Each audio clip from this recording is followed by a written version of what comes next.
Assalamualaikum warahmatullahi wabarakatuh. Apa kabar anak-anak? Mudah-mudahan dalam keadaan sehat walafiat ya. Kembali lagi kita belajar pendidikan agama Islam dari rumah.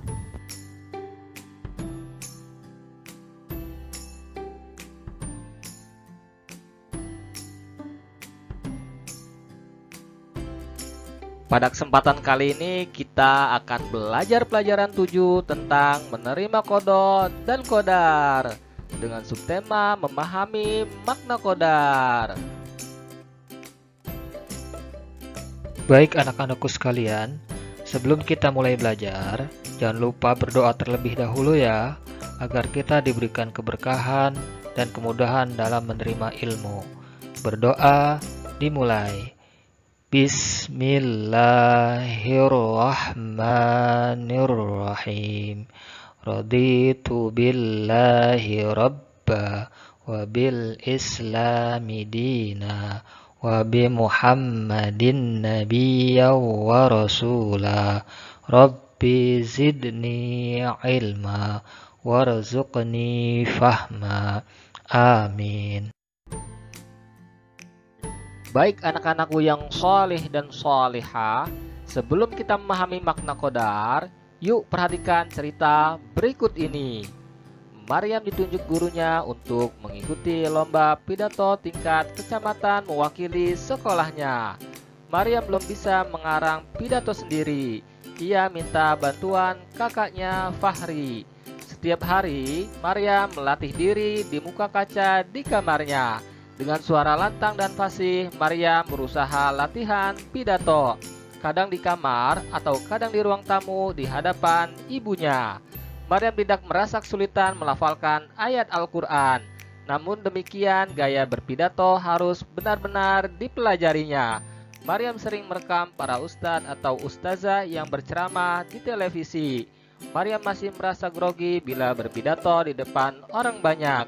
Oleh karena itu, ia minta ibundanya selalu mendampinginya saat ia berlatih.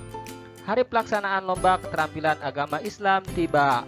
Maryam merasa sudah siap lahir dan batin. Ketika namanya dipanggil panitia untuk tampil, Maryam segera ke mimbar dan berpidato sesuai latihan. Panitia memberi batasan waktu 30 menit. Batas waktu itu dimanfaatkan Maryam dengan baik. Maryam membawakan pidato dengan tema hormat kepada orang tua.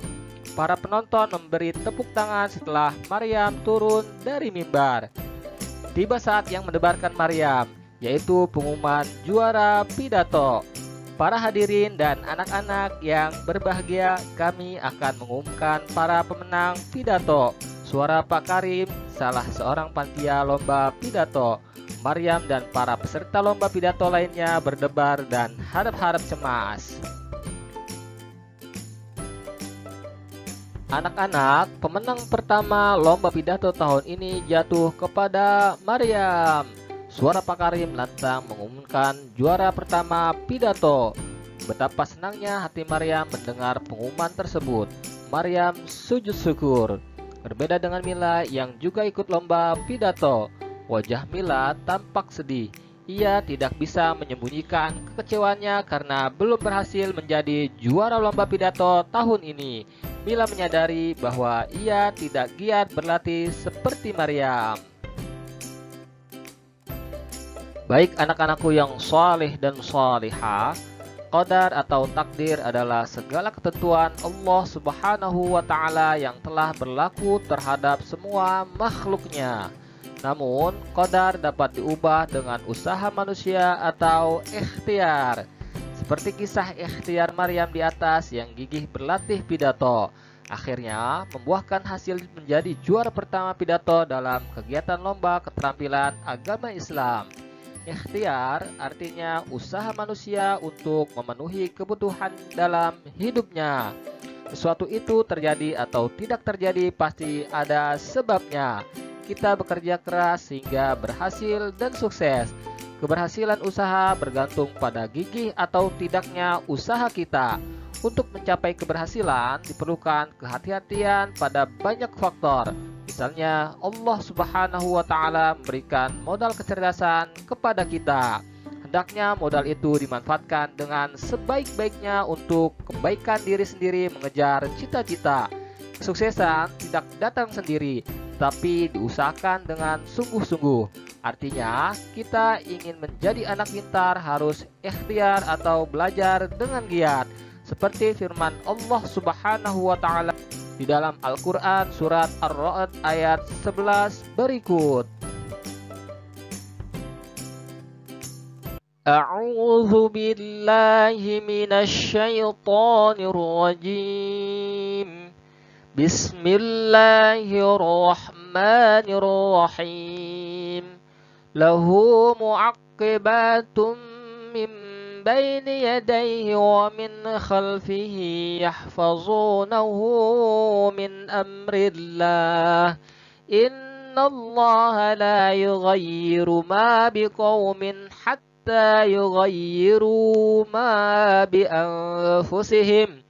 وَإِذَا أَرَادَ اللَّهُ بِقَوْمٍ سُوءًا فَلَا مَرَدَّ لَهُ وَمَا لَهُم مِّن دُونِهِ مِن وَالٍ.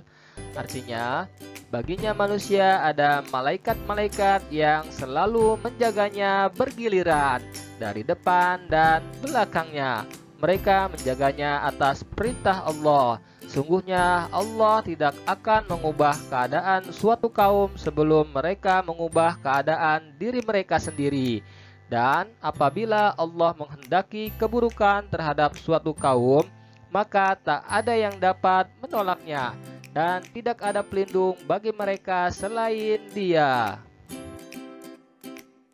Baik anak-anakku yang soleh dan solihah, setiap manusia wajib berusaha agar dapat mengubah nasibnya.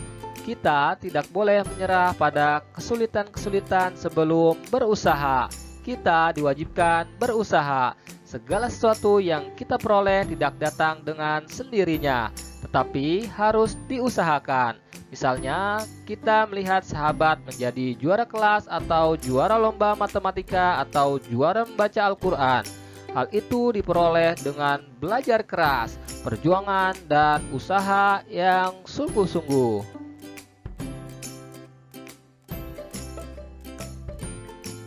Baik anak-anakku yang soleh dan solihah, berikut contoh-contoh qadar.